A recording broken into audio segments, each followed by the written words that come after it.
এরে আম্মা জানেরা, আমরা পুরুষেরা জুমার জন্য মসজিদে যাওয়া লাগবে না ঘরে পড়লে হইব? ঈদের নামাজের জন্য ঈদগাহে যেতে হবে। কয় বৃষ্টি বুঝি না, দৌড়মার। আম্মা জানের কত সম্মান, কত ইজ্জত আমার নবী বলেন।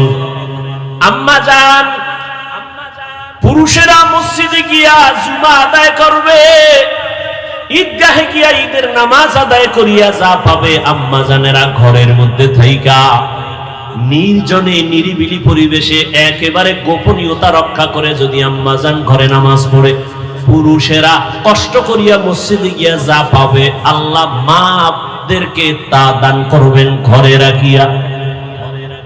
সুবহানাল্লাহ। না কত সম্মান! আমরা পুরুষেরা যদি সহজে জান্নাতে যেতে চাই শাহাদাতের দরজা দিয়া, আম্মা জানদের শহীদের দরজা আরো কত আসান। আমাদের বেঈমানের মোকাবেলায় গিয়া যুদ্ধ করা লাগবে। নবী বলেন, মা গর্ভের মধ্যে বাচ্চা নিয়ে যখন কষ্ট করে, আম্মা জানেরা বাচ্চা নিয়ে যখন গর্ভে কষ্ট করে, খানার প্লেট নিয়েছে খাবে, বাচ্চা পেটে এমন আঘাত করেছে মা খেতে পারে নাই, চোখের পানি ছেড়ে কান্নার আওয়াজ। রহমতের নবী বলেন, এই মা যে খেতে পারলো না, এক একটা দিন রোজার বরকতের সওয়াব পেয়ে যাবে।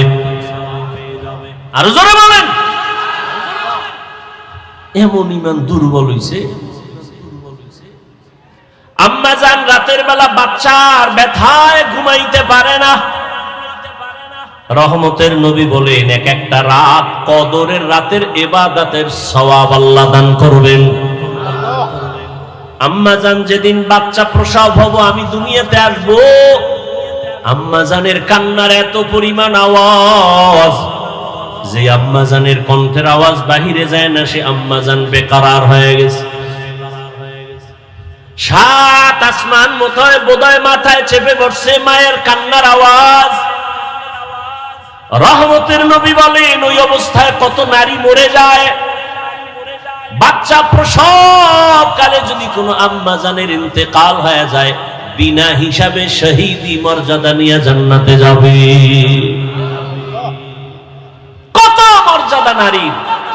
সব নিকৃষ্ট চরিত্রহীনেরা জানে ইসলাম শান্তি ছাড়া আর কিছু দেয় না। মানে না কেন?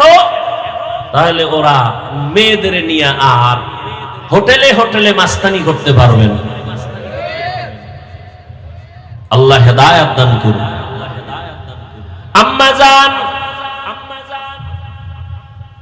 কতটা সহজ আপনাদের জন্য আল্লাহ করে দিয়েছেন।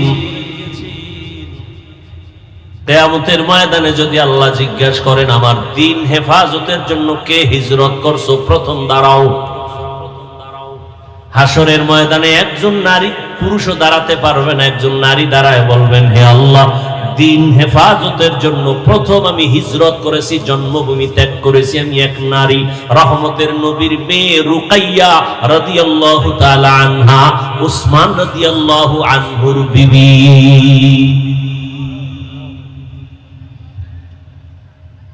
রহমতের নবীর আদর্শ। এরে আম্মা জান, এ দুনিয়াতে শুধু দ্বীনের লাইনে না, দুনিয়ার লাইনে যত ভালো ভালো সন্তান আসছে মায়ের অবদানের কারণে। খাজা মঈনুদ্দিনের ঘটনা আমি প্রায় সময় বলি, আপনারা জানেন।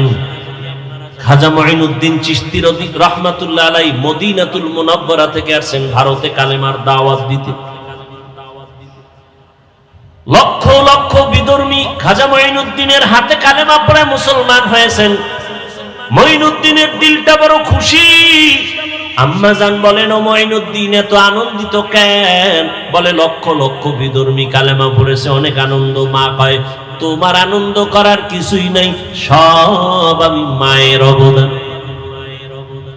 খাজা মঈনুদ্দিন চিশতি আজমিরি রাহমাতুল্লাহ আলাইহি বলেন, আম্মা জান আপনার অবদান কি? মা চোখের পানি ছেড়ে বলে, ও বাবা মঈনুদ্দিন, তুই আমার গর্ভে যখন আসছো, আমি এক রাতও ঘুমাই নাই। আমি সেজদায় পড়ে আমি মালিকের দরবারে কান্না করে দোয়া করেছি, ও দয়ার মালিক, আমার গর্ভের সন্তান তোমার ওলি হিসাবে দুনিয়ায় পাঠাইস।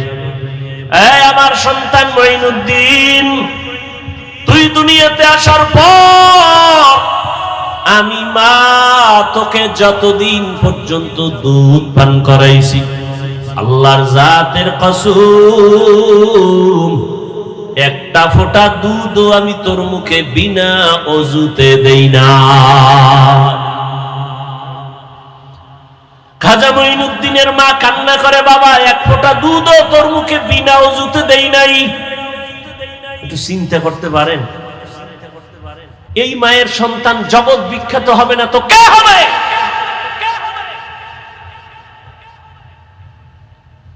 কে হবে? সন্তান জগৎ বিখ্যাত হবে না তো কে হবে?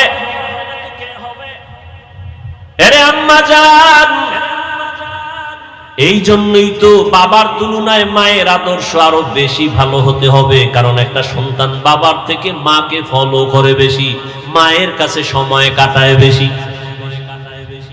একটা সন্তান বাবার কাছে সময় বেশি কাটায় না মায়ের কাছে? আর মা যা করে তা ফলো করে। এজন্য দেখবেন যে ঘরের মা নামাজি, আজান যখন হয় মা কাপড় টেনে দেয়। দেখছেন নি? যখন আজানের আওয়াজ পায়, যত বড় উল্টা পাল্টা মহিলা হোক না কেন, কাপড় টেনে দেয়। পাশে একটা বাচ্চা, ও দেখে দেখে শিখতেছে। একদিন কাপড় টান দিছে, মা কয় গুনা গুনা টানিস না, গুনা।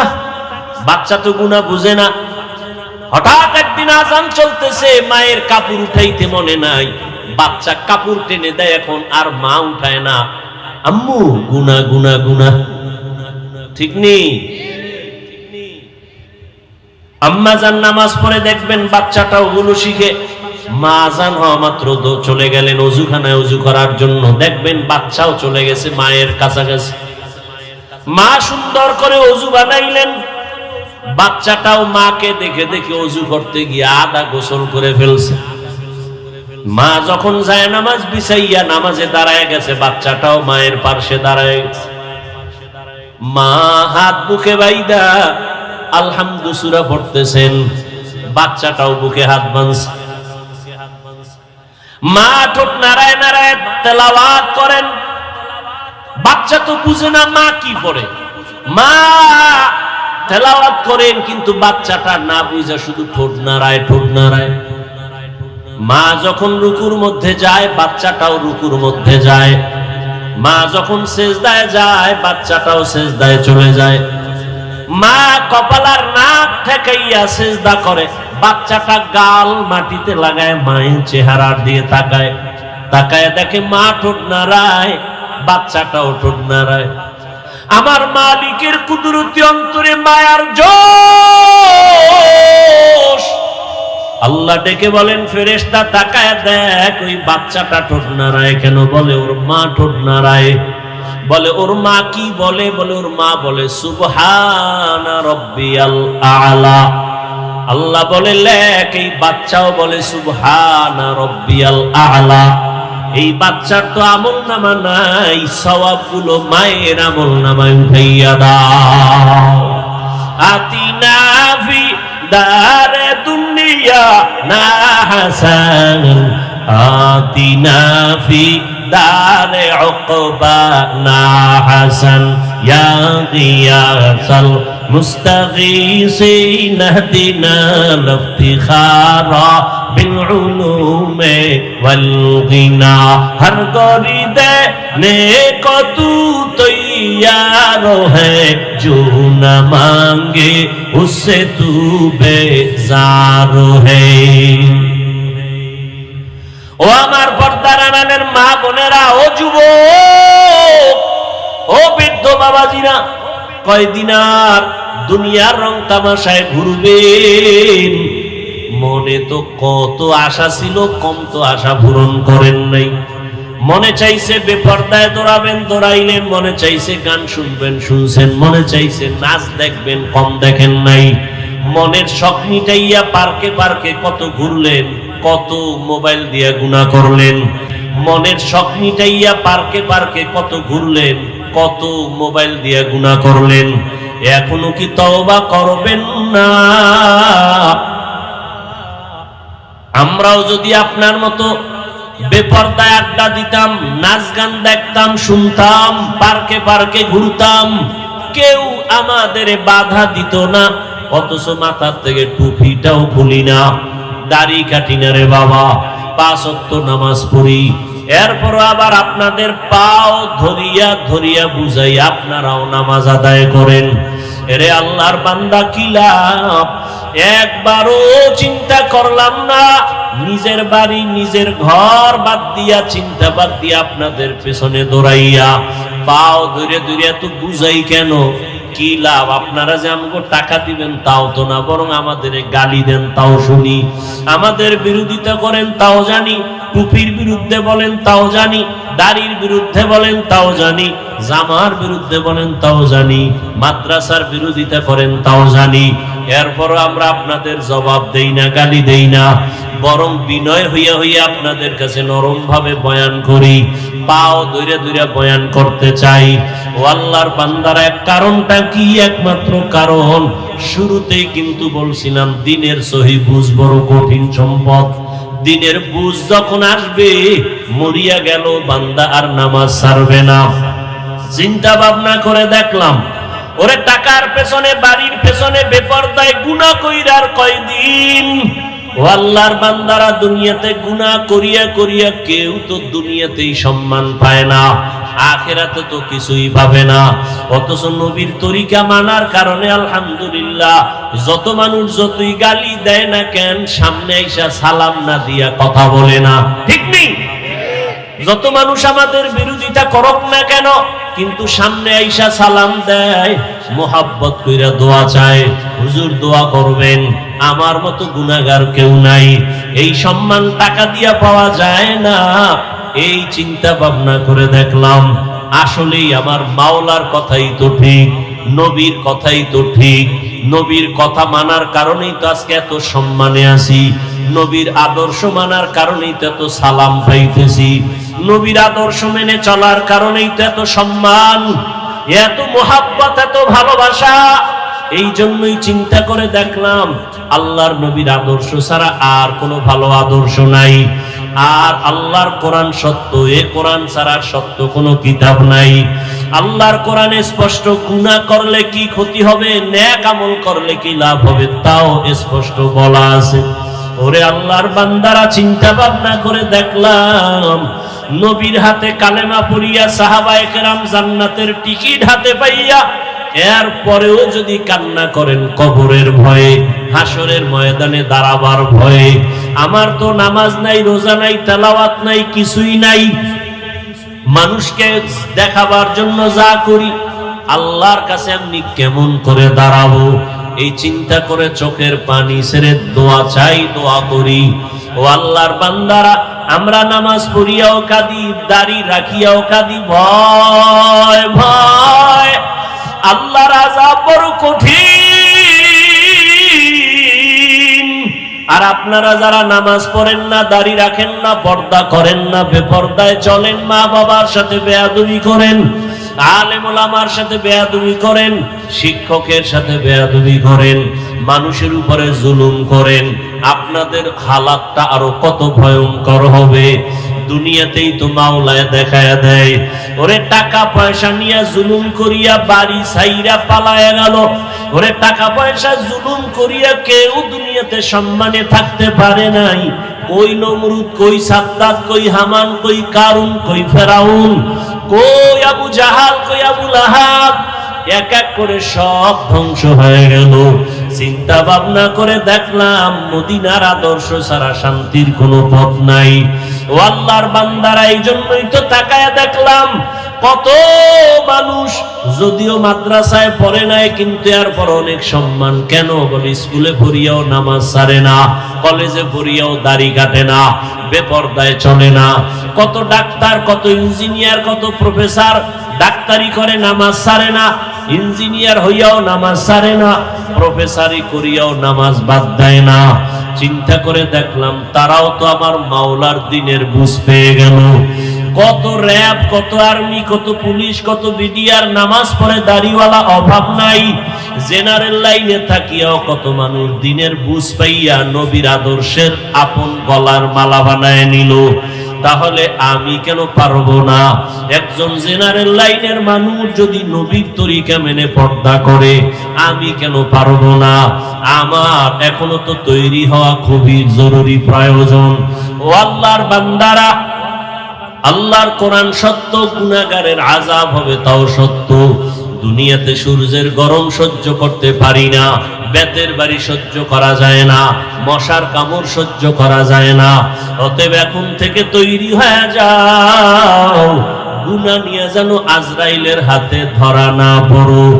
এরে আল্লাহর বান্দারা, দুনিয়াতে অনেক অন্যায়কারীরা অন্যায় করা অবস্থায় পুলিশের হাত থেকে বাঁচিয়া চলতে চায়। পুলিশ দেখলে ধরা পড়লে উপায় নাই।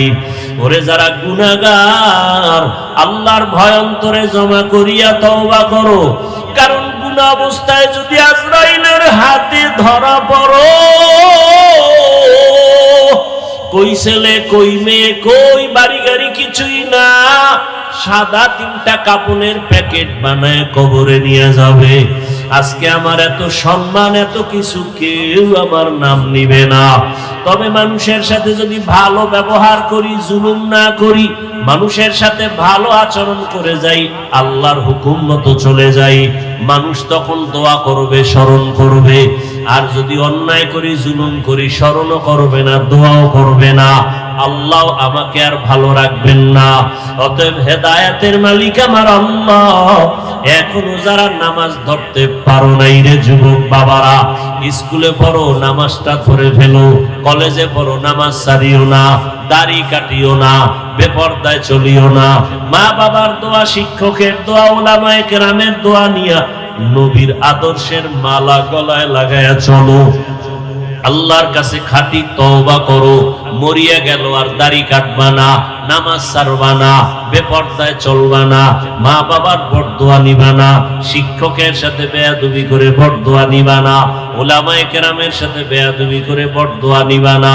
তওবা করার মতো যদি অন্তর তৈরি হয়, খাঁটি তওবার নিয়তে দুটো হাত আল্লাহকে দেখায়া দাও। আয় আল্লাহ, হাতগুলো কবুল করে নেন, তওবা কবুল করে নেন। তওবার উপরে মজবুত হইয়া চলার মতো তৌফিক দান করেন, আমিন। আলহামদুলিল্লাহি রাব্বিল আলামিন, والصلاة والسلام على سيد الأنبياء والمرسلين وعلى آله وأصحابه أجمعين يا أرحم الراحمين يا أرحم الراحمين يا أرحم الراحمين رب ارحمهما كما ربياني صغيرا اللهم إنك عفو كريم تحب العفو فاعف عنا اللهم إنا نسألك رضاك والجنة ونعوذ بك من سخطك والنار اللهم إنا نعوذ بك من البرص والجنون والجذام وسيء الأسقام ودير মালিক গুনাহের বোঝা নিয়ে আপনার দরওয়াজায় হাজির। এই ময়দানে তাকায় দেখেন কত আপনার মোহাব্বতের বান্দারা হাত তুলেছেন। ওলামায়ে কেরাম, মুরব্বী, হাজী সাহেব, কত ব্যবসায়ী, চাকরিজীবী, কত যুবক ছাত্র, পর্দার আড়ালে কত মা বোনেরা। আয় আল্লাহ, শয়তানের ধোঁকায় পড়ে গুনাহ করে ফেলেছি, আজকে তওবা করলাম, আর গুনাহ করব না রে আল্লাহ। আর নামাজ ছাড়বো না, দাড়ি কাটবো না, বেপরদায় চলবো না। মা বাবার দোয়া নিয়া, শিক্ষকের দোয়া নিয়া, উলামায়ে কেরামের দোয়া পরামর্শ নিয়া নবীর আদর্শ মেনে চলবো। আমাদের তওবা কবুল করে নেন, জীবনের গুনাহগুলো মাফ করে দেন আল্লাহ। আয় আল্লাহ, মাহফিল কবুল করে নেন, আয়োজনকারী সহযোগিতাকারীদের কবুল করে নেন, মাদ্রাসা কবুল করে নেন, এলাকাবাসীকে কবুল করে নেন, ব্যবসায়ী চাকরিজীবীদের কবুল করে নেন, অভাবীদের অভাব দূর করে দেন, ঋণ আদায়ের ব্যবস্থা